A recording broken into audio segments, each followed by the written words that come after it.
So guys welcome back to my YouTube channel. आज की zoom class जो कि मैंने आपको बताया था चैप्टर 3 और 4 को हम डिस्कस करेंगे। तो चलिए हम इसको स्टार्ट करते हैं। तो चैप्टर 3 है आपका मेटल नॉन मेटल। तो सबसे पहले समझो कि मेटल एक्चुअली होते क्या हैं। तो मेटल क्या होते हैं, वो सब्सटेंसेस होते हैं, वो एलिमेंट होते हैं जो हीट और इलेक्ट्रिसिटी को ईजिली कंडक्ट कर पाते हैं, उन्हें हम कहते हैं मेटल।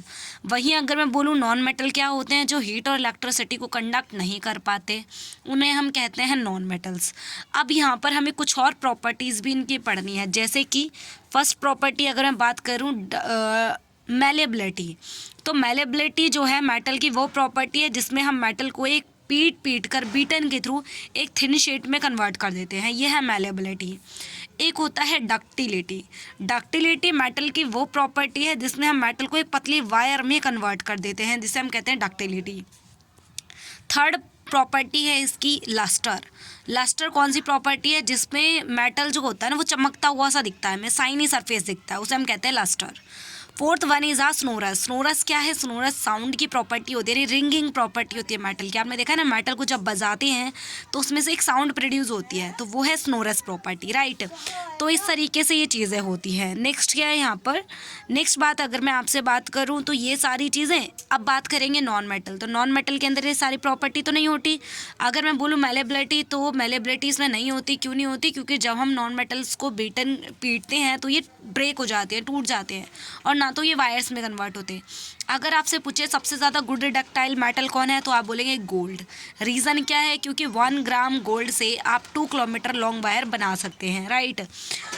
नेक्स्ट ये सारी चीज़ें हो गई है। बाकी इससे रिलेटेड जो भी आपके क्वेश्चंस होंगे वो आप साथ के साथ कर सकते हैं। देखो मैं यहाँ से जो क्वेश्चन अभी सेम सेम दिखेंगे ना, मैं आपको साथ के साथ करवाती जाऊँगी उनको।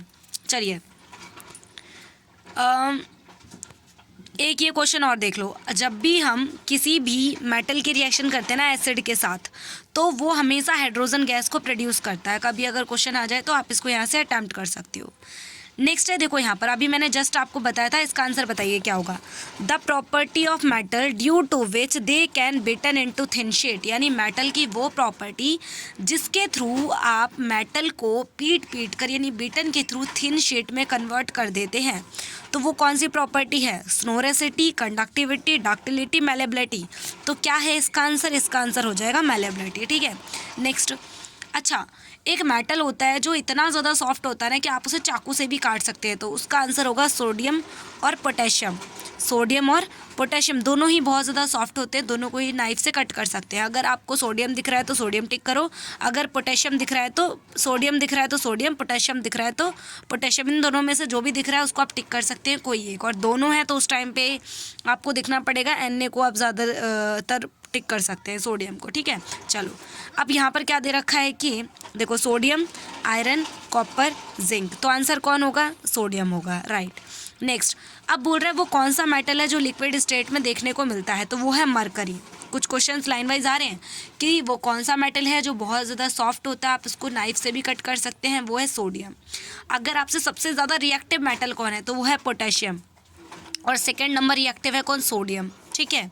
और अगर पूछे वो कौन सा मेटल है जो लिक्विड स्टेट में देखने को मिलता है, तो वो है मरकरी, ठीक है, मरकरी है। अगर आपसे पूछे वो कौन सा मेटल है जो लिक्विड स्टेट में देखने को मिलता है, तो आप बोलोगे ब्रोमीन, ठीक है। तो यहाँ पर क्या आ जाएगा, मरकरी आपका आंसर हो जाएगा।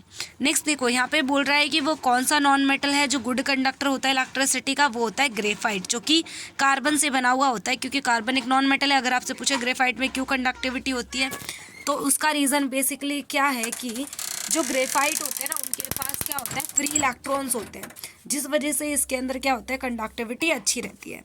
और वहीं अगर आपसे बोले कि डायमंड का एक रेजर्ड स्ट्रक्चर होता है, जिसके अंदर क्या होता है कि कोई इसके अंदर जो इलेक्ट्रॉन्स हैं वो फ्लो नहीं होते। एक सेकेंड जी,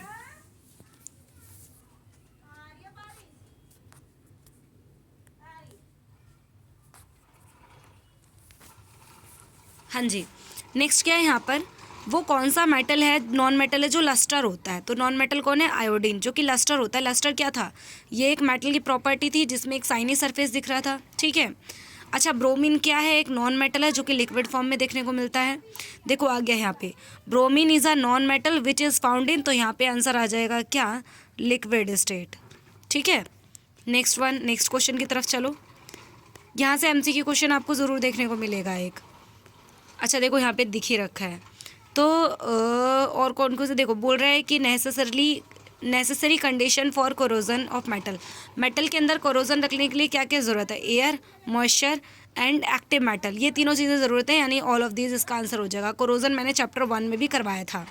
नेक्स्ट क्या है? Which of the following is amphoteric oxide. अच्छा सबसे पहले एम्फोटेरिक ऑक्साइड समझो। एम्फोटेरिक ऑक्साइड वो ऑक्साइड होते हैं, वो मेटल ऑक्साइड होते हैं जो बेसिकली समटाइम बिहेव करते हैं कि वो एसिड है, और समटाइम बिहेव करते हैं कि वो क्या है? बेस है।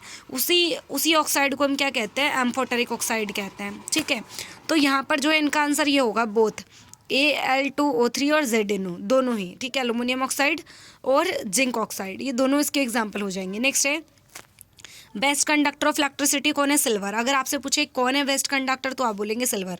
फिर आपसे अगर पूछ ले कि फिर हम वायर्स में कॉपर और एल्युमिनियम का यूज़ क्यों करते हैं और आयरन का यूज़ क्यों करते हैं, हम सिल्वर का यूज़ क्यों नहीं करते? फिर आप बोलेंगे क्योंकि वो सिल्वर बहुत ज़्यादा कॉस्टली होता है, इसी वजह से हम इन लोगों का यूज़ करते हैं। और सिल्वर का सिंबल क्या होता है?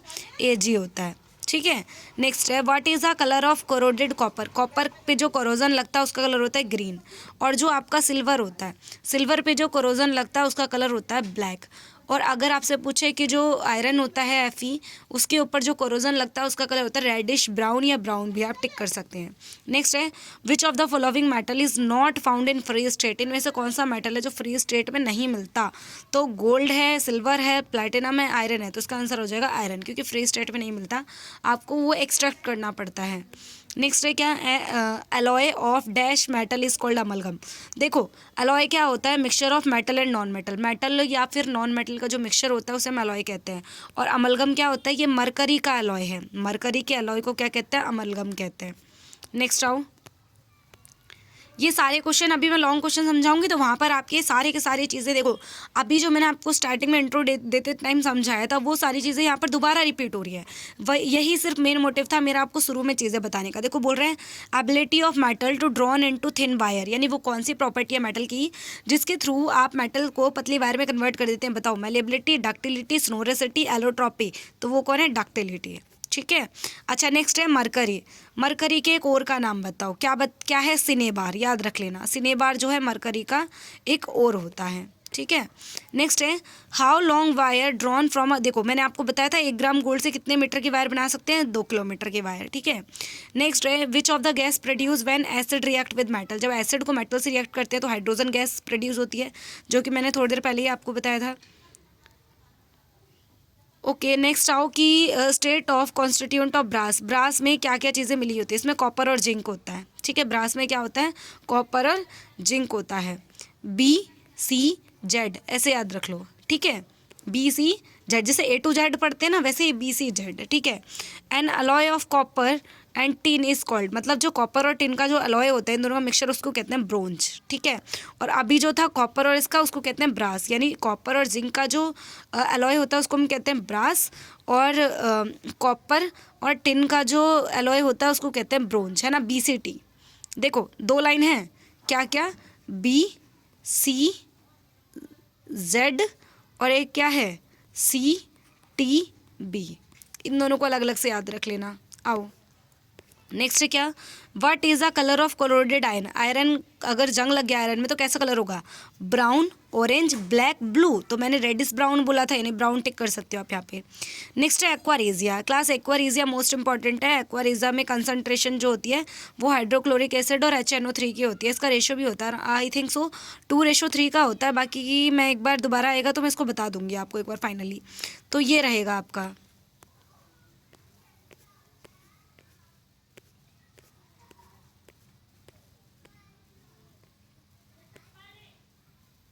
हाँ सॉरी, देखो ये रहा 3:1 का होता है, 3:1 होता है एक्वारेजिया। ठीक है, अब हम कहाँ पे थे क्वेश्चंस में? यस यहाँ पे थे। यहाँ पे बोल रहे हैं कि चलो इसको रहने दो, आ गया हो। हाँ यहाँ पर है कि food can are coated, food cans are coated with tin and not with zinc because जो मतलब फूड कैंस होते हैं, मतलब जिसमें आप खाना रखते हैं उसकी जो कैंस होती है उसको टीन से कोट किया जाता है ना कि जिंक से। क्यों, रीज़न क्या है?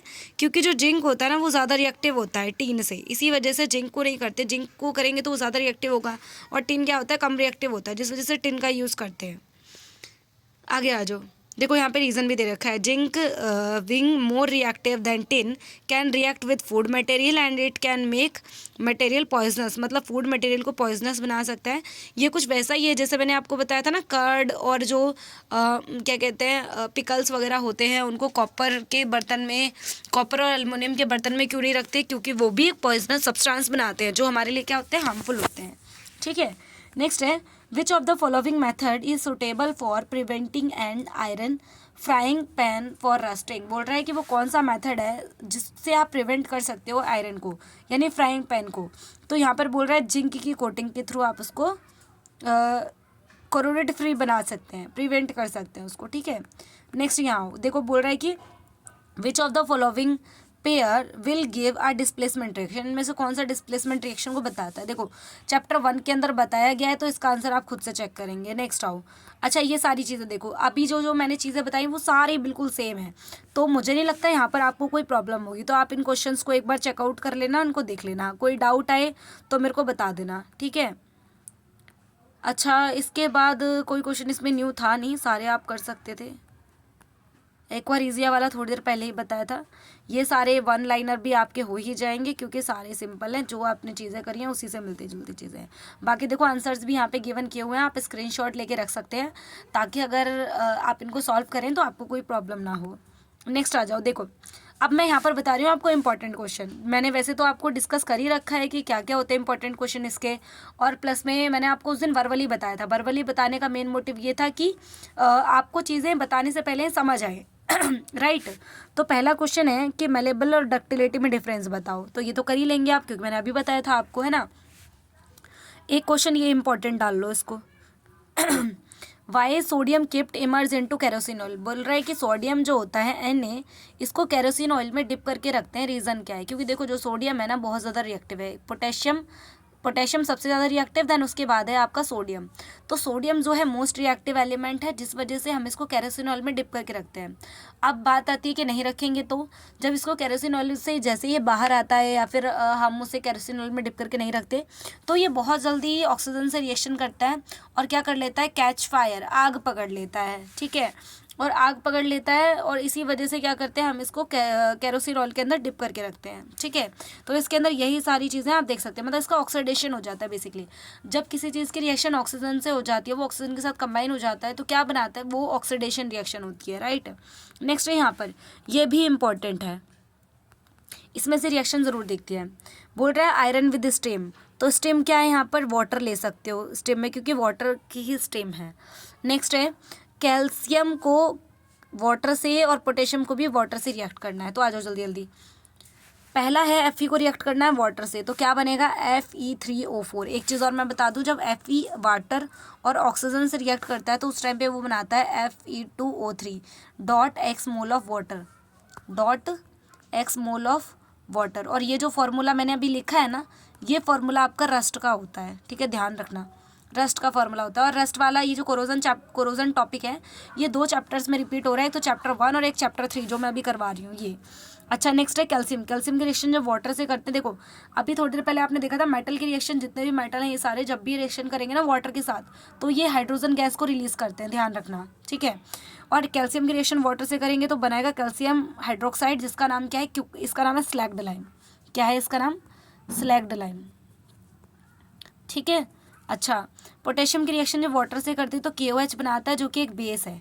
ठीक है, अच्छा इसके बाद नेक्स्ट क्वेश्चन, हाँ ये क्वेश्चन देख लो। बोल रहा है कि विच गैस इज प्रोड्यूस, कौन सी गैस प्रोड्यूस होगी जब डाइल्यूट, डाइल्यूट का मतलब होता है पतला, डाइल्यूट का मतलब क्या होता है, पतला, और कंसनट्रेटेड का मतलब होता है गाढ़ा, है ना। कंसनट्रेटेड का मतलब होता है गाढ़ा जिसमें पानी कम हो और डाइल्यूट में पानी ज़्यादा हो। तो बोल रहा है डाइल्यूट हाइड्रोक्लोरिक एसिड को ऐड करेंगे टू रिएक्टिव मेटल के साथ तो right a chemical reaction iron react with dilute H2SO4, यानी कि यहाँ पे बोल रहा है कि आयरन की रिएक्शन Fe H2SO4 यानी सल्फ्यूरिक एसिड के साथ कर रहे हैं, तो which gas is produce when dilute hydrochloric acid is added to reactive metal. बोल रहा है कि पहला क्वेश्चन तो ये है कि अगर हम रिएक्टिव मेटल में डाइल्यूट हाइड्रोक्लोरिक डालेंगे तो उस टाइम पे कौन सी गैस रिड्यूस होगी, और दूसरा कि केमिकल रिएक्शन बतानी है जब आयरन की रिएक्शन H2SO4 से करेंगे तो यहाँ पे क्या होगा, FeSO4 कंबाइन हो जाएगा और H2 निकल जाएगा बाहर, और यहाँ पे बता रहा है कि हाइड्रोजन गैस जो है रिमूव होगी। ठीक है, नेक्स्ट क्या है यहाँ पर। अच्छा, एक ये क्वेश्चन देख लो, ये दोनों क्वेश्चन आपके चैप्टर 1 से लिंक करते हुए हैं। देखो, what should you absorb when zinc is added to solution of iron sulphate. बोल रहा है जिंक की रिएक्शन अगर आप करते हैं FeSO4 के साथ तो उस टाइम पे आपको क्या देखने को मिलेगा। देखो, मैंने आपको चैप्टर 1 में डिस्प्लेसमेंट रिएक्शन बताई थी, जिसमें मैंने क्या बोला था कि जो मोर रिएक्टिव मेटल होता है वो लीस्ट रिएक्टिव मेटल को डिस्प्लेस कर देता है। तो यहाँ पर जो जिंक है वो मोर रिएक्टिव है कंपेरिजन टू किसके, आयरन के, तो ये इसके जगह पर चले जाएगा और Fe क्या हो जाएगा, बाहर निकल जाएगा, यानी ZnSO4 कंबाइन हो जाएंगे और Fe बाहर। देखो यहाँ पर यही चीज़ हुई है, ZnSO4 एंड Fe क्या हो गया, बाहर, और यहाँ पर वही सारी चीज़ें लिखी हुई हैं कि मोर रिएक्टिव है। देन ये है क्वेश्चन इंपॉर्टेंट है, इसको इंपॉर्टेंट डाल लो क्योंकि चैप्टर 1 और चैप्टर 3 दोनों में ही इंपॉर्टेंट है ये। नेक्स्ट ये वाला क्वेश्चन इंपॉर्टेंट डालो इसे। क्या है इसमें कि why do ionic compound have high melting point. जो आयनिक कंपाउंड होता है उसकी हाई मेल्टिंग पॉइंट होती है, रीजन बताओ। एक सेकेंड,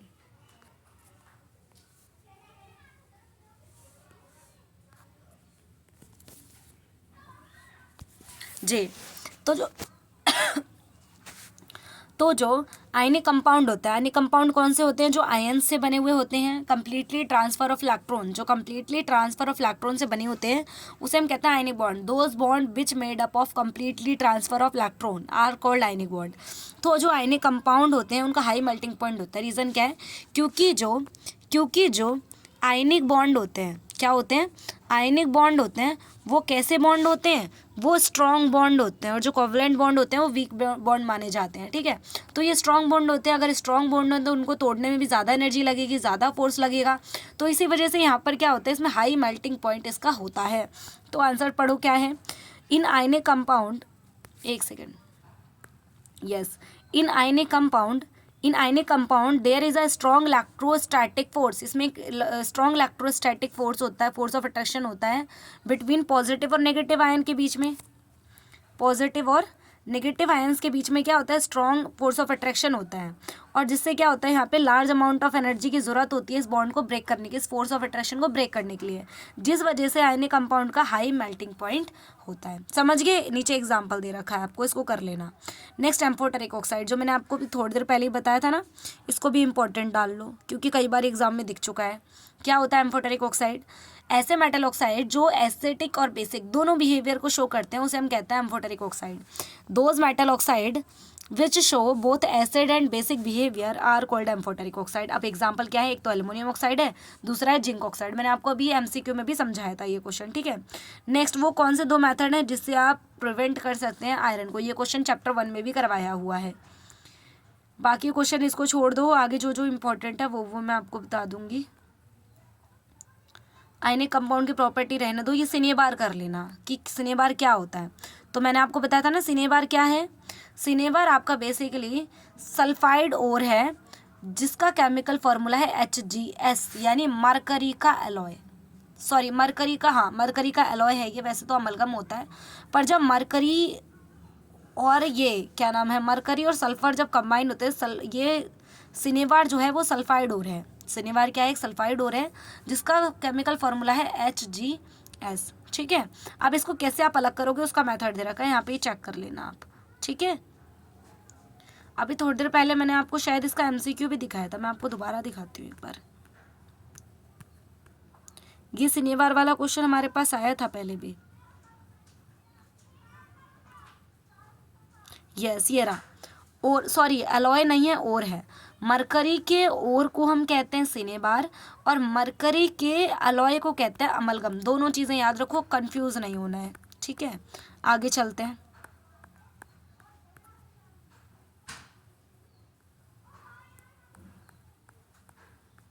हाँ, हम यहाँ पर हैं, तो इसके रिएक्शन को देख लेना। क्या देखना है रिएक्शन में, HgS की रिएक्शन जब ऑक्सीजन से करते हैं और इसको हीट करते हैं, मतलब इसके प्रेजेंस में, ऑक्सीजन की प्रेजेंस में जब हम इसको हीट करते हैं ना, तो उस टाइम पे HgO बनता है और SO2 गैस बाहर निकल जाती है, ठीक है। और वहीं जब इसके दोबारा से रिएक्शन करते हैं, नहीं जो ये प्रोडक्ट हमारा बना था, ये इसकी रिएक्शन, इसको दोबारा से हीट करते हैं तो ऑक्सीजन अलग हो जाता है और Hg अलग हो जाता है, ठीक है। इस तरीके से मरकरी को अलग निकाला जाता है। अच्छा, यहाँ पर ये कुछ क्वेश्चन है, यहाँ से MCQ क्वेश्चन दिख सकते थे, जैसे कि मैंने आपको बताया था वो यहीं से ही थे। पहला क्वेश्चन है metal which can cut knife easily, मतलब कौन सा मेटल है इसको आप नाइफ से कट करते हैं, वो है सोडियम और पोटेशियम, बताया था। नेक्स्ट है वो कौन सा मेटल है जिसका लो मेल्टिंग पॉइंट होता है, वो है गैलियम और सीजियम। नेक्स्ट है वो कौन सा मेटल है जो लिक्विड स्टेट में मिलता है, वो है मरकरी। अब वो कौन सा मेटल है जो पुअर कंडक्टर ऑफ इलेक्ट्रिसिटी होता है, मरकरी और लेड, ठीक है। लेड मतलब सीसा यहाँ पर है।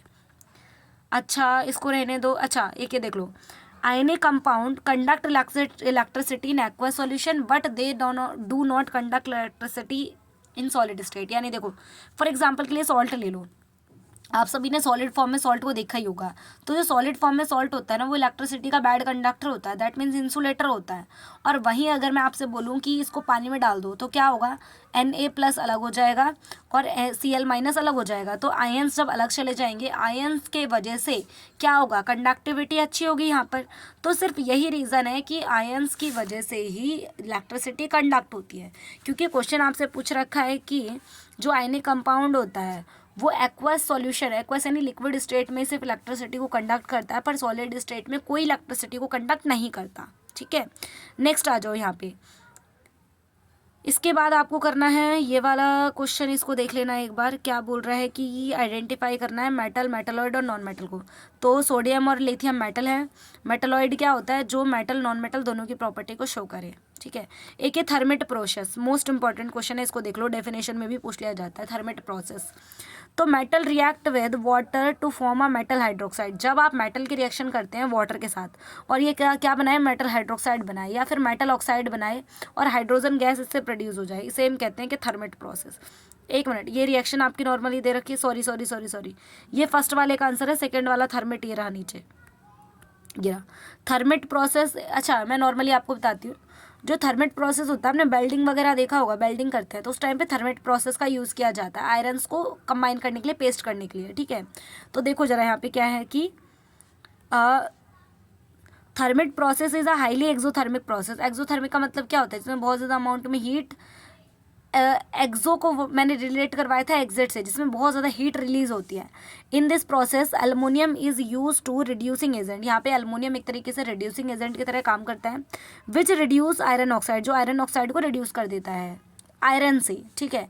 In this process a large amount of heat energy is release which bring iron it's मॉल्टन state, जिसकी वजह से आयरन कैसा दिखता है, मॉल्टन स्टेट में आपको देखने को मिलता है। ये इसका वो है, ठीक है। यहाँ पर दिया भी हुआ है कि this process is use to joint the break, railway track and the garters, यानी जो ये सब चीज़ें ना लोहे की चीज़ें उनको जॉइंट करने के लिए इसका यूज़ करते हैं। तो ये इसकी केमिकल इक्वेशन है, इसको देख लेना।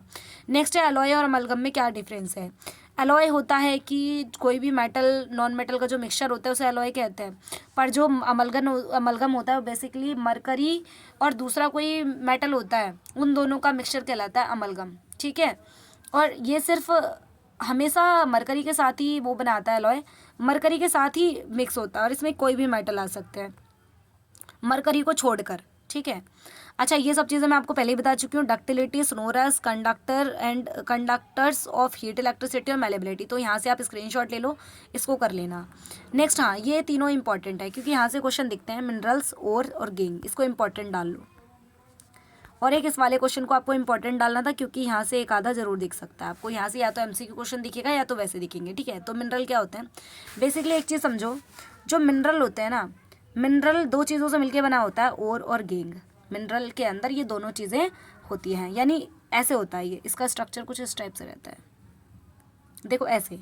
क्या समझ आया, मिनरल के अंदर होते हैं ये दोनों, और फिर इसके बाद क्या है इसका प्रोसेस, देखो जब हम ज़मीन से कोई चीज़ निकालते हैं, मिनरल्स को निकालते हैं, ठीक है। मिनरल्स के अंदर क्या होता है, एक तो जो हमें जैसे कि हमने निकाला कि मिनरल है, वो मिनरल में एक तो आयरन है, जैसे मान लो आयरन आप निकाल रहे हो तो आयरन भी होगा उसके अंदर और उसमें मिट्टी बेकार की चीज़ें भी होंगी।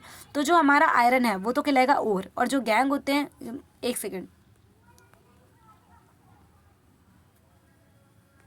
देखो मिनरल ओर और गैंग क्या होते हैं वो देखते हैं। मिनरल क्या होता है?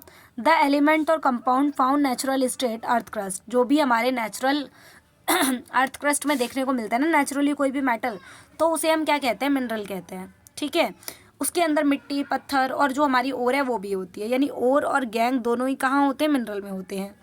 अब देखो और क्या होता है? The mineral form which can extraction of metal is easily और प्रॉफिटेबली, यानी और वो चीज़ होती है जिसके अंदर हमें पता है कि 101% श्योरिटी होगी कि उसके अंदर आपको आयरन मिलेगा ही मिलेगा, यानी जो मेटल आप ढूंढना चाह रहे हो वो उसके अंदर मिलेगा ही मिलेगा, उसे हम कहते हैं और। ठीक है, और गैंग क्या होती है? इम्प्योरिटी होती है। इम्प्योरिटी लाइक सैंड पत्थर ये सब चीज़ें होती हैं जो कि प्रेजेंट होती हैं ओर के अंदर। ठीक है, present in ore are called gangue, ये ओर में ही होती है और इन दोनों को मिलके क्या होता है? मिनरल होता है आपका। क्लियर है? नेक्स्ट मिनरल और ओर यहाँ से देख लेना। आगे roasting calcination most important question, इसके ट्रिक बता देती हूँ ताकि आपको कोई प्रॉब्लम भी ना हो। रोस्टिंग को देखो ध्यान से, कैल्सिनेशन को देखो ध्यान से। रोस्टिंग में सबसे पहले आपको क्या दिख रहा है? रोस्टिंग में सबसे पहले आपको यहाँ पे दिख रहा है ओ। ये ओ चिल्ला चिल्ला के क्या बोल रहा है? ओ चिल्ला चिल्ला के ये बोल रहा है कि ये ऑक्सीजन की प्रेजेंस में होगा, यहाँ पे ऑक्सीजन दूर है, दूसरों में तो कोई नामो निशान नहीं है, तो क्या है? ये ऑक्सीजन की एब्सेंस में होगा। ये रोस्टिंग का ओ हमसे कह रहा था कि यहाँ पर आप हीट करते हो। किसको हीट करते हो? यहाँ पर आप ओर को हीट करते हो, किसकी प्रेजेंस में? ऑक्सीजन की प्रेजेंस में हीट करते हो, और यहाँ पर ऑक्सीजन के एब्सेंस में हीट करते हो। ठीक है, अब कैल्सिनेशन में सी वर्ड क्या चिल्ला चिल्ला के बोल रहा है? कैल्सिनेशन वर्ड ये चिल्ला चिल्ला के बोल रहा है कि यहाँ पर जो कैल्शियम वाली कार्बोनेट, सॉरी एक सेकेंड, यहाँ पर आप कार्बोनेट ओर को रिफाइन करते हो। बेसिकली ये दोनों प्रोसेस हैं, रोस्टिंग और कैल्सिनेशन दोनों ही प्रोसेस हैं जो भी आपके ओर होती है उसको अलग करने के लिए, है ना। तो कैल्सिनेशन सी कह रहा है कि कार्बोनेट ओर को अलग करते हैं, यहाँ पे ओ कह रहा है ऑक्सीजन की एब्सेंस में, सॉरी ऑक्सीजन की प्रेजेंस होगी, यहाँ पर ऑक्सीजन की एब्सेंस होगी। इसमें कार्बोनेट ओर है, इसमें सल्फेट ओर होगा। ठीक है, सल्फाइड ओर। तो दोनों लाइनें पहली दूसरी कंप्लीट है। यहाँ पर बोल रहा है यूज़ फॉर सल्फाइड और यूज़ फॉर कार्बोनेट और। अब देखो कार्बोनेट और है तो SO2 गैस रिलीज होगी, सिंपल ही है, और यहाँ पर क्या होगी? SO2 गैस रिलीज होगी, सिंपल है। नेक्स्ट आओ, बाकी सब अच्छा इनको कर लेना, यहाँ से ये सारे देख लो इसको एक बारी, इनको नॉर्मली आप स्क्रीनशॉट ले लो, इसको कर लेना। ठीक है, यहाँ से MCQ देख सकते, जो मैंने आपको MCQ में बताया वही है सारा। ठीक है, इसके बाद ये रिएक्टिविटी सीरीज़, एक बार इसका मैं आपको एक शॉर्ट वीडियो यूट्यूब पे डाल दूँगी, उससे आप याद कर लेना। बस इसी के साथ ये चैप्टर 3 होता है डन। ठीक है, आधे घंटे के अंदर अगर आपने जो चीज़ें समझी है आप इसको थोड़ा सा एक दो बार प्रैक्टिस में ले लेंगे ना लिख के, उसी के साथ ये चैप्टर आपका पूरी तरीके से फुल्ली डन हो जाएगा। क्लियर है? और चैप्टर 1 और 2 ये अगर आपने क्लासेस मिस कर दी हैं तो इसका मैं कुछ नहीं कर सकती, बट आप आगे की क्लासेस का ध्यान रखो कि आप आगे की क्लासेस ज्वाइन करें। ठीक है, आ जाओ, नेक्स्ट चैप्टर है कार्बन एंड इट्स कंपाउंड। इसके इंपॉर्टेंट पॉइंट क्या होंगे? कार्बन क्या होता है? सबसे पहले तो ये समझो, कार्बन का एटॉमिक नंबर होता है 4। ठीक है, कार्बन का एटॉमिक नंबर 4 होता है, इसी वजह से इसको कहते हैं टेट्रावैलेंसी। ठीक है, इसमें कोवलेंट बॉन्ड होते हैं। कोवलेंट बॉन्ड क्या होते हैं? Those bond which made up of share pair of electron, ऐसे बॉन्ड जो इलेक्ट्रॉन के शेयर पेयर से बने हुए होते हैं उसे हम कहते हैं कोवलेंट बॉन्ड। और ये बेसिकली हाइड्रोकार्बन्स बनाते हैं। हाइड्रोकार्बन्स क्या होते हैं? कार्बन और हाइड्रोजन से मिलकर बनने वाले बॉन्ड। ठीक है, अब यहाँ पर फिलहाल मैं इसके चलो MCQ से शुरू कर देती हूँ ताकि आने वाले क्वेश्चन भी आपको आ जाए। देखो यहाँ पर बोल रहा है which salt use for remove permanent hardness, ये चैप्टर 2 में बताया था। परमानेंट हार्डनेस को रिमूव करने के लिए डिटर्जेंट या फिर वॉशिंग सोडा का यूज़ करते हैं, जिसका फॉर्मूला होता है Na2CO3.10 मोल ऑफ वाटर। ये इसका आप यूज़ करते हैं किसके लिए? वॉशिंग सोडा यानी कपड़ों सॉरी परमानेंट हार्डनेस को रिमूव करने के लिए, जो कि है सोडियम कार्बोनेट। ठीक है, नेक्स्ट आओ, dash bond present in S2। S2 में कौन सा बॉन्ड होता है? सिंगल बॉन्ड होता है, क्योंकि हाइड्रोजन के पास भी एक इलेक्ट्रॉन होता है, दूसरा हाइड्रोजन है उसके पास भी एक इलेक्ट्रॉन होता है। ये अपना इलेक्ट्रॉन, क्योंकि आपको पता है बाहर पहले शेल को कंप्लीट करने के लिए 2 इलेक्ट्रॉन चाहिए, ये इससे 1 इलेक्ट्रॉन शेयर कर लेगा, ये से 1 इलेक्ट्रॉन पेयर कर लेगा, और कैसा बॉन्ड बनेगा? सिंगल। ठीक है, आगे O2 में कौन सा बॉन्ड है? देखो मैं यहाँ पे बता देती हूँ आपको साइड में, जो ऑक्सीजन है उसके पास देखो कितने आउटर, देखो 2 और 6 आउटर मोस्ट सेल में इलेक्ट्रॉन, तो देखो 1 2 3 4 5 6। सेकेंड एक ऑक्सीजन है जिसके पास इलेक्ट्रॉन है, कितने? 6 होंगे, 1 2 3 4 5 6। मैंने स्टार से रिप्रेजेंट करा है इस वाले ऑक्सीजन के इलेक्ट्रॉन, डॉट से इस वाले ऑक्सीजन के इलेक्ट्रॉन। इसको कितने इलेक्ट्रॉन चाहिए? आप कहेंगे मैम 2 8 8 18 18 32 होता है मैजिक नंबर, राइट। बैलेंस ही इसकी तो 2 और 8 होना चाहिए था। कितने इलेक्ट्रॉन चाहिए? 2। तो ये इससे 2 इलेक्ट्रॉन को शेयर कर लेगा और ये इससे 2 इलेक्ट्रॉन को पेयर कर लेगा। और कितने इलेक्ट्रॉन शेयर हुआ? 2 2। जब 2 2 इलेक्ट्रॉन शेयर पेयर होते हैं तो बॉन्ड कैसा होता है? डबल होता है, ठीक है। तो यहाँ पे आंसर क्या हो जाएगा? डबल। और N2 देखो, नाइट्रोजन का जो एटॉमिक नंबर होता है 7 होता है, यानी कि 2 और 5। कितने इलेक्ट्रॉन की कमी पड़ रही है? 3। तो 3 इलेक्ट्रॉन शेयर पेयर होंगे। स्ट्रक्चर बता देती हूँ कैसे बनेगा। देखो 1 2 3 4, एक सेकेंड, आपको यहाँ पे 5 इलेक्ट्रॉन ही तो शो करने थे सिर्फ। तो 1 2 3 4 5। नेक्स्ट नाइट्रोजन, इसके इलेक्ट्रॉन 1 2 3 4 5, ठीक है। 3 इलेक्ट्रॉन की ज़रूरत है, 3 इलेक्ट्रॉन इससे शेयर कर लेगा, ये से 3 इलेक्ट्रॉन पेयर कर लेगा और बॉन्ड कैसा बनेगा? यहाँ पे ट्रिपल बॉन्ड बनेगा, क्योंकि 3 इलेक्ट्रॉन शेयर पेयर हुए। तो इसका आंसर क्या हो जाएगा? यहाँ पे ट्रिपल बॉन्ड हो जाएगा। नेक्स्ट है सैचुरेटेड। याद रखो सैचुरेटेड एस से शुरू है, एस से याद रखो सिंगल बॉन्ड। क्या याद रखना है? सिंगल बॉन्ड आपको याद रखना है। वहीं जब बात करेगा किसकी? अनसैचुरेटेड की। अनसैचुरेटेड जब बोलेगा तो याद रखना इसमें आएगा आपका डबल और ट्रिपल बॉन्ड। क्लियर है? ये तीनों इसके अंदर आएंगे। और जब बात करते हैं कार्बन कार्बन के बीच में सिंगल बॉन्ड होता है तो उसे हम कहते हैं एल्केन। क्या कहते हैं? एल्केन कहते हैं। एक सेकेंड, एल्केन कहते हैं। और वहीं अगर कार्बन कार्बन के बीच में हो डबल बॉन्ड तो उसे हम कहते हैं एल्कीन। क्या कहते हैं? एल्कीन कहते हैं। और जब कार्बन कार्बन के बीच में हो ट्रिपल बॉन्ड तो उसे हम कहते हैं एल्काइन। क्लियर है तीनों चीज़ें? अब यहाँ पर तीन चीज़ें और समझ लो। एल्केन का जो जनरल फार्मूला होता है वो होता है CnH2n+2, H2n+2। वहीं बात करें एल्कीन, एल्कीन का जनरल फार्मूला होता है CnH2n और एल्काइन का जनरल फार्मूला होता है CnH2n-2। ठीक है, ये इस तरीके जनरल फार्मूला, इन सब चीज़ों को आप नोट कर लो। अभी जब मैं क्वेश्चन बताना शुरू करूँगी वहाँ पर आपसे ये क्वेश्चन दोबारा पूछे जाएंगे, आप चाहें तो उसका स्क्रीनशॉट ले सकते हैं। ठीक है, नेक्स्ट आओ। बोल रहा है सैचुरेटेड हाइड्रोकार्बन में कौन आता है? मैंने बताया था सैचुरेटेड में सिर्फ सिंगल बॉन्ड वाले होते हैं, तो कौन होगा? एल्केन होगा। ठीक है, अच्छा अनसैचुरेटेड में कौन होते हैं? डबल और ट्रिपल बॉन्ड होते हैं, पर इसने पूछा सिर्फ डबल बॉन्ड के लिए, तो डबल बॉन्ड के लिए कौन होगा? एल्कीन होगा। एल्काइन क्या होता है? ट्रिपल बॉन्ड वाले। एल्केन क्या होता है? सिंगल बॉन्ड वाले। एल्कीन क्या होता है? डबल बॉन्ड वाला। बोल रहा है अनसैचुरेटेड हाइड्रोकार्बन में ट्रिपल बॉन्ड में कौन आएगा? वो कौन है? एल्काइन है। ठीक है, अभी बताया था मैंने जस्ट आपको। नेक्स्ट है the allotrope of carbon which is good conductor of electricity. वो कौन कौन से एलोट्रोप होते हैं जो गुड कंडक्टर ऑफ इलेक्ट्रिसिटी होते हैं? वो है ग्रेफाइट। ठीक है, ग्रेफाइट जो है गुड कंडक्टर ऑफ इलेक्ट्रिसिटी। और कार्बन के कितने एलोट्रोप होते हैं? टोटल 3 एलोट्रोप है। एक तो डायमंड है और एक है आपका, एक सेकेंड, ग्रेफाइट है और एक आपका है फुलरेंस जिसका फॉर्मूला होता है C60। ठीक है, याद रखना है। ये बैड कंडक्टर है, ये गुड कंडक्टर है, ये भी बैड कंडक्टर है। आ जाओ next, general formula of alkene अभी बताया था मैंने, क्या था? CnH2n+2। डन है।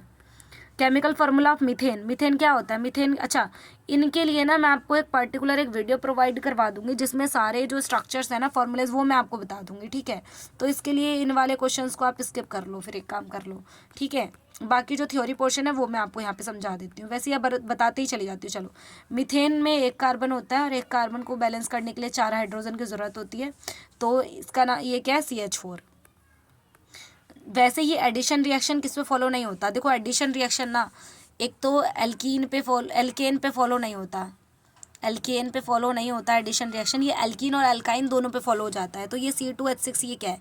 CnH2n+2। फार्मूला देख लो क्या आ रहा है, CnH2n+2। शायद इसी को ये फॉलो कर रहा है। देखो N की जगह पर नंबर ऑफ कार्बन एटम, तो कितने नंबर ऑफ कार्बन एटम है? 2 है। तो जहाँ जहाँ पे ये 2 रख दो, N की जगह पर 2, तो ऐड करना क्या आएगा? 2। देखो 2 तो ठीक था यहाँ पे, ये 4+2 कितना हो जाएगा? 6। मतलब ये एल्केन था, इसी वजह से इस पर फॉलो नहीं हो रहा था। नेक्स्ट है ब्यूटेनॉन 4 कार्बन कंपाउंड। इसमें फंक्शनल ग्रुप क्या है? देखो ओन से याद रखना है, मैं चलो इधर बता ही देती हूँ आपको। ओन से याद रखोगे क्या? कीटोन। ओन से याद रखोगे कीटोन। अल से याद रखोगे अल्डिहाइड। और ऑल से याद रखोगे अल्कोहल। और ओइक एसिड से याद रखोगे कार्बोक्सिलिक एसिड। ठीक है, ठीक है। अब ये आए कैसे थे, देखो जो ओन है ना वो इस लास्ट वाले से निकल के आया है, अल है ना वो शुरू वाले अल से आया है, ऑल जो है वो लास्ट के ऑल से आया है, ओइक एसिड यहाँ से एसिड वाला। ठीक है, तो अब देखो यहाँ पे क्या लिखा था, कहाँ गया क्वेश्चन, इसमें लिखा है ओन, दिख रहा है साफ साफ, ये ओन क्या कह रहा है कि कौन है, ये कीटोन है। ठीक है, नेक्स्ट है स्वीट स्मेल किसकी होती है, वो एस्टर की होती है स्वीट स्मेल। ठीक है, ये क्वेश्चन लर्निंग था। अच्छा, एल्डिहाइड का फंक्शनल ग्रुप होता है CHO ग्रुप, ये है CHO एल्डिहाइड है। ठीक है, ये COOH, ये कार्बोक्सिलिक एसिड होता है, ये अल्कोहल है। ठीक है, और ये COH, ये वाला जो होता है ना जिसमें दोनों साइड कार्बन के लिए स्पेस है, देखो जब इस टाइप का हो, मतलब इधर भी कार्बन जुड़ सकता है, इधर भी कार्बन, ये बीच में होता है, और ऐसा कुछ दिख जाए आपको, ऐसा वाला, मतलब कार्बन के साथ डबल बॉन्ड और इधर भी कार्बन इधर भी कार्बन, तो उस टाइम पे ध्यान रखना ये कीटोन होता है। ठीक है, अच्छा, सैचुरेटेड कंपाउंड इनमें से क्या हो सकता है, सैचुरेटेड में क्या था, सिंगल बॉन्ड, अब सर्च कर लो कौन सा सिंगल बॉन्ड वाला होगा। विनेगर में क्या होता है, ओइक एसिड होता है, तो ओइक एसिड में मतलब इथेनोइक एसिड यहाँ पर रहेगा। Toxic substance add ethanol to stop micelles, मतलब मिस यूज़, बोल रहा है कि विच टॉक्सिक सब्सटेंस ऐड करते हैं इथेनॉल में स्टॉप करने के लिए मिस यूज़ को, तो वो है मिथेनॉल। अच्छा, यहाँ पे कितने नंबर ऑफ कोवलेंट बॉन्ड है, इसका स्ट्रक्चर बना के ही आपको पता चलेगा, तो स्ट्रक्चर वाली चीज़ें अभी फ़िलहाल के लिए स्किप कर लो भाई। स्ट्रक्चर वाली जो जो चीज़ें बता दी हैं वो तो आप देख लो, बाकी पर्टिकुलर वीडियो दे दूँगी, क्योंकि देखो यहाँ पर आपको पता है इनके स्ट्रक्चर्स मोस्ट इंपॉर्टेंट है और इतने जल्दी आपको आएंगे नहीं, इसलिए मैं सोच रही हूँ इसके लिए पर्टिकुलर एक वीडियो आपको दे दूँगी। ठीक है, अच्छा, यहाँ पे बोल रहा है परफ्यूम बनाने के लिए किसका यूज़ करते हैं, वो है एस्टर, क्योंकि मैंने अभी बताया था ना इसकी स्वीट सी स्मेल होती है, इस वजह से। अच्छा, एक ये क्वेश्चन देख लो कि while cooking if bottom of vessels getting blackened, मतलब जो बर्तन होते हैं उसमें ब्लैक कलर का क्यों हो जाता है, क्योंकि प्रॉपरली फ्यूल बर्न नहीं हो पाता। ठीक है, फंक्शनल ग्रुप ऑफ कीटोन मैंने बताया था ये वाला है। Functional group of carboxylic acid COOH यहाँ दिख रहा है। कैटिनेशन प्रॉपर्टी वो प्रॉपर्टी होती है जिसकी वजह से एक एलिमेंट दूसरे एलिमेंट से लॉन्ग चेन तक जुड़ते चले जाता है। The self linking property of carbon are called catenation, self linking property of other element, ये कैटिनेशन प्रॉपर्टी कार्बन की सबसे अच्छी होती है, इसी वजह से यहाँ पे क्या है कार्बन क्यों आया, क्योंकि कार्बन बहुत लंबी चेन बना सकता है, लास्ट C60 तक जोड़ सकता है आपस में, जो फॉर्मूला है फुलरेंस का। अब इथेन का फॉर्मूला देखो, स्ट्रक्चर वाले फॉर्मूले आ गए। बेंजीन का भाई ध्यान रखो, मोस्ट इंपॉर्टेंट, बेंजीन का फॉर्मूला है C6H6, बनेगा कैसे, यही बता देती हूँ, 6 कार्बन बना लो ऐसे, अल्टरनेट बॉन्ड जोड़ दो, एक सिंगल एक double, single double single double single double, एक कार्बन के पास सिर्फ 4 ही बॉन्ड हो सकते हैं आप यहाँ पे क्या देख रहे हैं, 3 बॉन्ड है, तो एक और बनाना पड़ेगा, एक और बनाना पड़ेगा, और यहाँ पर कितने बॉन्ड है, 3, एक और बनाना पड़ेगा, यहाँ पे भी 3 थे तो एक, यहाँ पे भी 3 बॉन्ड थे, बॉन्ड का मतलब समझ रहे हो, ये 1 2 3 4 ये। ठीक है, यहाँ पर भी एक हाइड्रोजन बनाना पड़ेगा, यहाँ पर भी। अब टोटल देखो कितने कार्बन है यहाँ पर, 6, और हाइड्रोजन कितने, 6, यही फॉर्मूला है बेंजीन का। ठीक है, कार्बन की बैलेंसी होती है 4, शुरू में ही बताया था। प्रोपेनॉन, ऑन देखो, ऑन मतलब कीटोन है, कीटोन में क्या होता है, ऐसा वाला आ जाएगा। ठीक है, अच्छा, इसके बाद देखो ब्लैक वाला दोबारा आ गया, इसमें क्या था, फ्यूल प्रॉपरली बर्न नहीं हो रहा। ठीक है, ये देखो स्ट्रक्चर दे ही रखा है किस टाइप से बनाना रहता है। अच्छा, कैटलिस्ट की तरीके से जो यूज़ करते हैं, निकल प्लैटिनम प्लैटिनम, निकल प्लैटिनम प्लैटिनम, इनका एज अ कैटलिस्ट यूज़ करते हैं हम। ठीक है, ये जनरल फॉर्मूले सारे क्वेश्चंस आप कर सकते हैं, क्योंकि मैंने MCQ समझा दिया आपको।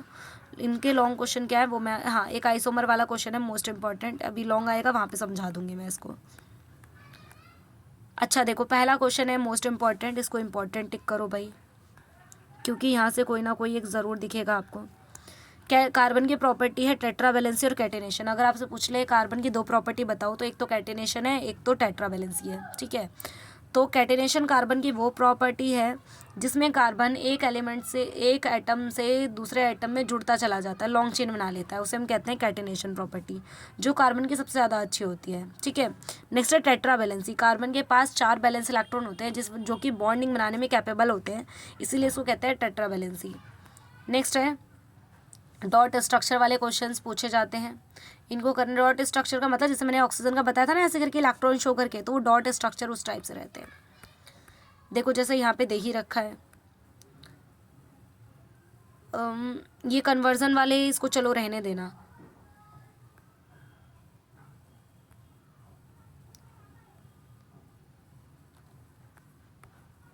हाँ, ये reaction most important, hydrogenation reaction, इसको इम्पॉर्टेंट मार्क करो। हाइड्रोजनेशन रिएक्शन को एडिशन रिएक्शन भी कहते हैं, इसका दूसरा नाम लिख लो, एडिशन रिएक्शन, यानी कि इसको एडिशन रिएक्शन भी कहते हैं।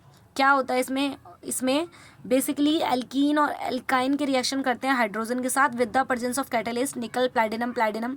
तो क्या होता है, एक यहाँ से जो हाइड्रोजन होता है वो फर्स्ट वाले कार्बन पे जाता है, एक दूसरे वाले, मतलब जहाँ भी डबल बॉन्ड दिखे उसके दोनों साइड भेज दो, और ये कुछ इस टाइप का स्ट्रक्चर बन जाएगा। क्योंकि देखो यहाँ पे 2 R ऑलरेडी थे, R मतलब कार्बन चेन, और हाइड्रोजन भी हो सकते हैं। आप चाहे तो इसको ऐसे लिख सकते हो, डबल बॉन्ड CH,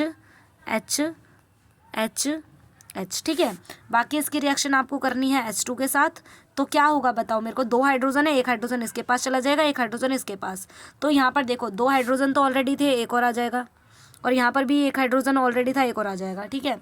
अब देखो क्या कोई, मैंने आपको बताया था कार्बन कितने बॉन्ड बना सकते हैं, सिर्फ 4। तो यहाँ देखो गिनो, 1 2 3 4 5 हो रहे हैं। क्या 5 बॉन्ड बना सकते हैं? नहीं, इसी वजह से यहाँ पे क्या है बीच में, सिंगल बॉन्ड, करेक्ट। नेक्स्ट क्या है,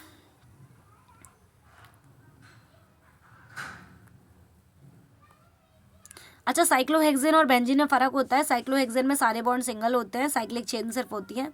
और बेंजीन का ये क्वेश्चन इंपॉर्टेंट डाल लो, बेंजीन का स्ट्रक्चर कैसे बनेगा, ठीक है।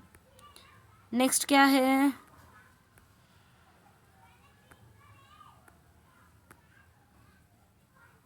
एडिशन रिएक्शन, जो मैंने आपको हाइड्रोजनेशन के नाम से बताई है वही है सेम। नेक्स्ट है सब्स्टिट्यूशन रिएक्शन। सब्स्टिट्यूशन रिएक्शन में मिथेन की रिएक्शन करते हैं क्लोरीन के साथ। देखो एल्केन वाले के, देखो ये मिथेन है, एक कार्बन होता है इसमें, इसकी रिएक्शन करते हैं क्लोरीन यानी 2 क्लोरीन के साथ। तो क्या होगा, यहाँ पे एक क्लोरीन यहाँ पे जाके ऐड होता है। तो आपको पता है 5 तो नहीं जुड़ सकते, किसी ना किसी एक को जाना पड़ेगा। तो एक क्लोरीन जुड़ता है तो एक हाइड्रोजन को यहाँ से जाना पड़ेगा, और यहाँ एक क्लोरीन भी बचा हुआ है, तो वो HCl हो जाएगा बाहर।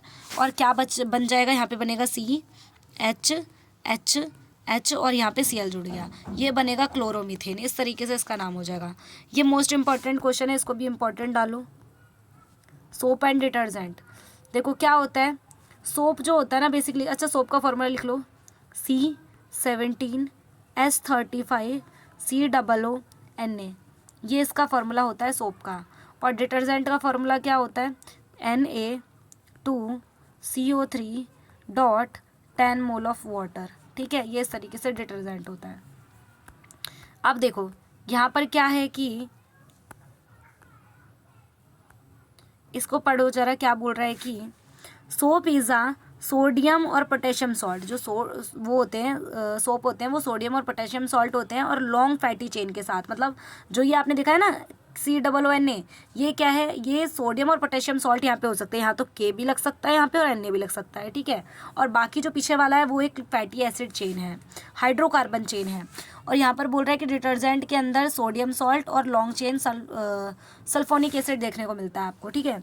It can not be use in acetic medium, ये एसिटिक मीडियम में यूज़ नहीं हो, कैन नॉट बी, इसका आप यूज़ नहीं कर सकते एसिटिक मीडियम में, पर इसका आप कहीं पर भी यूज़ कर सकते हो।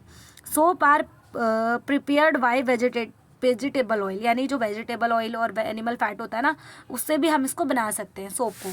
पर जो डिटर्जेंट होता है वो पेट्रोकेमिकल से बनाया जाता है ना। अच्छा, soap does not form lather, अच्छा जो साबुन होता है, लेदर का मतलब क्या हो गया यहाँ पे, लेदर का मतलब होता है झाग। जो साबुन होता है वो झाग प्रोड्यूस नहीं करता सॉफ्ट वाटर में, ठीक है, हार्ड वाटर में, सॉरी, सॉफ्ट में तो करता है, हार्ड में नहीं करता।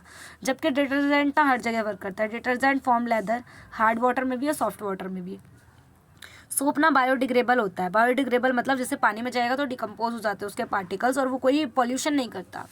और जो डिटर्जेंट होता है वो बायोडिग्रेडेबल नहीं होता, जिस वजह से वाटर पॉल्यूशन करता है। यहाँ से इन रिएक्शन को देख लेना, अगर आपको समझ आ रही हैं तो ठीक है, अदरवाइज़ आप इनको स्किप भी कर सकते हो, क्योंकि मेनली हमारा मेन मोटिव टारगेट ये है कि आपको अच्छे मार्क्स स्कोर करवाना।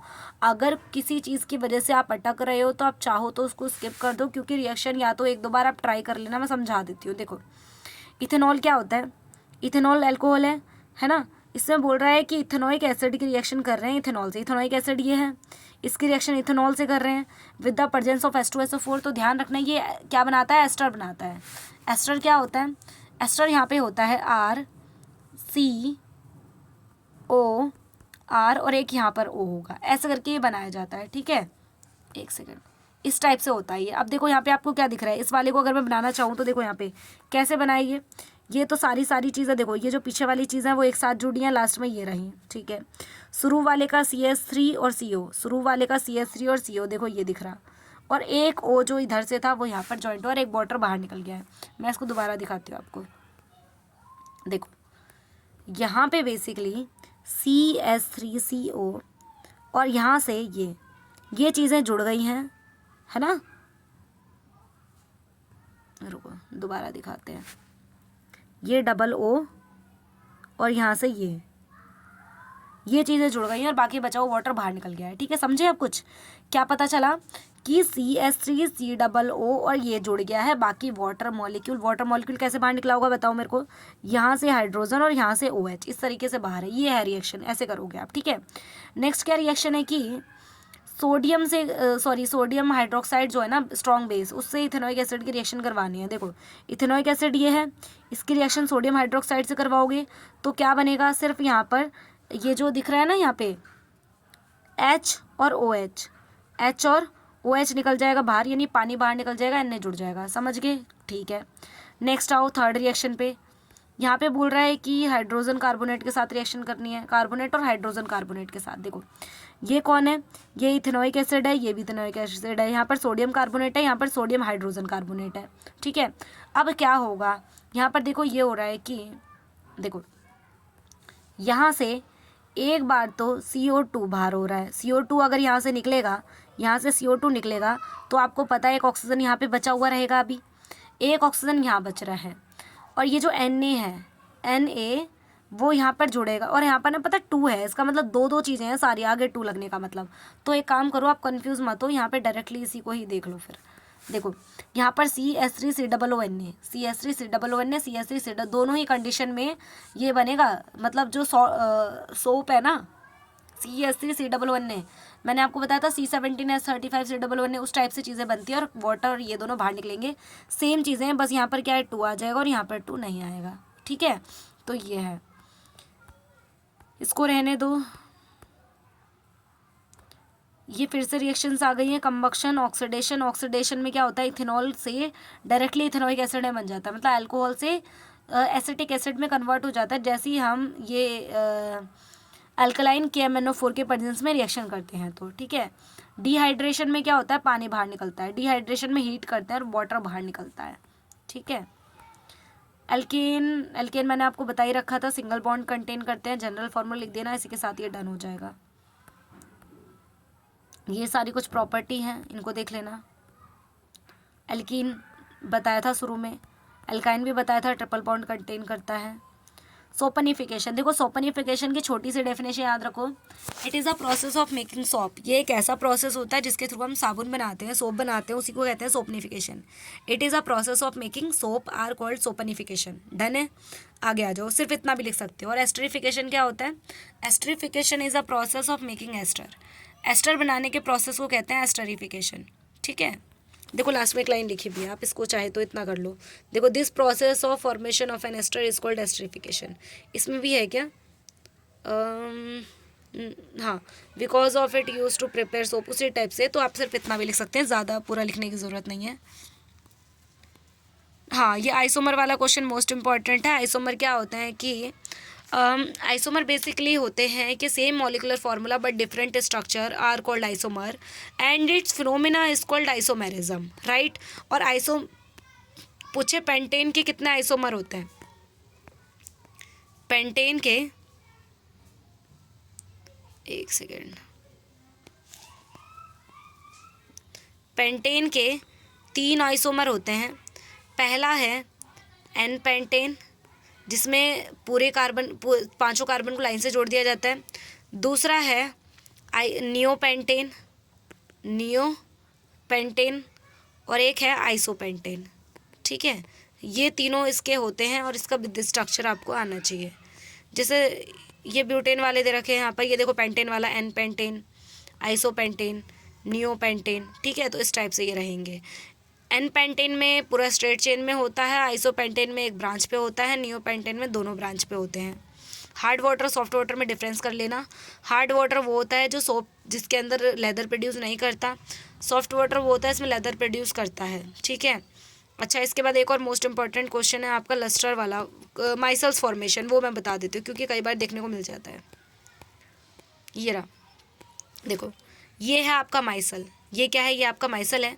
इसमें जो हेड होता है, हेड कैसा होता है, हाइड्रोफिलिक होता है। हाइड्रोफिलिक से याद रखोगे लिक्विड लविंग, क्या याद रखोगे, लिक्विड लविंग। लिक्विड लविंग का मतलब जहाँ पर लिक्विड होगा ना उसको अट्रैक्ट करेगा। और जो चेन पीछे वाली टेल होती है ना वो कैसी होती है, वो हाइड्रोफोबिक होती है। हाइड्रोफोबिक मतलब क्या होता है, लिक्विड हीटिंग। क्या होता है, लिक्विड हीटिंग होता है, यानी पानी से दूर जाएगा, जो लिक्विड है उससे दूर जाएगा, पर जो फैट और वगैरह होता है उसको जाके अट्रैक्ट करेगा। तो ये इस तरीके से बीच में होता है क्लस्टर, जो डस्ट पार्टिकल है उससे टेल अट्रैक्ट करती है और जो हेड है वो जाता है लिक्विड की तरफ। जिस तरीके से हमारा जो मतलब क्लस्टर है, कपड़ों पे लगे हुए जम्स है वो इजीली, क्या जम्स नहीं सॉरी, जो भी डर्ट वगैरह है वो डर्ट फ्री हो पाता है। इसका एक क्लीनिंग पर्पस भी है। क्लीनिंग कैसे करेंगे, मतलब क्लीनिंग एक्शन ऑफ सोप, इस टाइप से भी क्वेश्चन आपको दिखने को मिलता है, शायद इसमें हो कहीं। बाकी इसके जितने भी इंपॉर्टेंट क्वेश्चन है वो मैं आपको कंप्लीट डन है, यही है, इसमें नहीं है। बाकी मुझे नहीं लगता कोई क्वेश्चन छूट गया है। बाकी जो वो क्या कहते हैं स्ट्रक्चर वाले क्वेश्चंस हैं वो मैं आपको अलग से समझा दूंगी, ठीक है। बाकी मिलते हैं नेक्स्ट वीडियो में। Thank you so much watching this video.